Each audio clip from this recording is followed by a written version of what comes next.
Centre 15, bonjour. En 1987, FR3 filme les premiers appels au numéro 15 qui remplace désormais le 55 33 33 33. La Haute-Vienne fait alors partie de 5 départements expérimentaux. Il est prévu petit à petit qu'un numéro unique d'appel des urgences sera étendu à tout le territoire français et que ce numéro sera le 15. Le SAMU est né à Limoges 10 ans plus tôt, en 1977, avec la centralisation des appels d'urgence et l'envoi de médecins directement sur le terrain.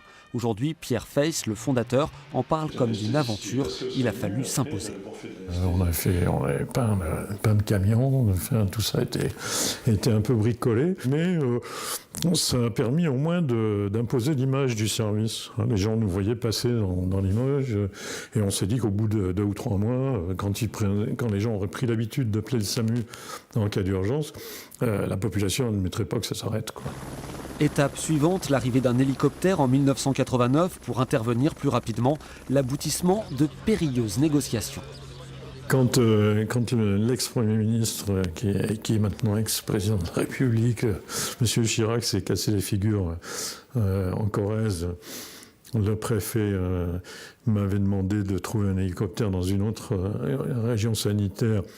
Étant donné que les lésions n'avaient pas de caractère vital, j'ai décidé que l'évacuation se ferait en ambulance. Et malgré ça, je n'ai pas obtenu davantage d'hélicoptères par le ministère. Ça n'a pas été un argument suffisant.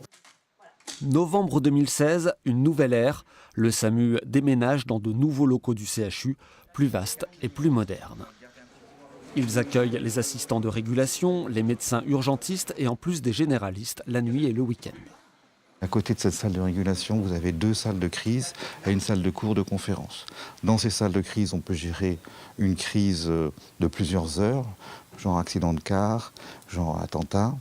Ou alors, dans une autre salle, on peut gérer une crise plus longue dans la durée, comme une crise sanitaire, une épidémie de grippe. Les locaux ont évolué, les prises en charge aussi. À gauche le père, à droite le fils, tous les 2 médecins, 2 générations qui n'ont pas eu le même quotidien. Ah oui, au départ, c'était essentiellement la traumatologie routière, quoi. Donc sur le nombre d'accidents, je pense que les gens font peut-être plus attention. Et sur la gravité, par contre, l'amélioration des véhicules a certainement changé beaucoup les choses. On le revoit même le matin quand on fait la revue de tous les dossiers de la nuit. On fait quand même essentiellement des pathologies cardiaques, cardiovasculaires, des comas. Mais oui, effectivement, beaucoup moins d'accidents de la voie publique. Il y en a toujours beaucoup en fréquence, mais qui sont beaucoup moins graves qu'avant.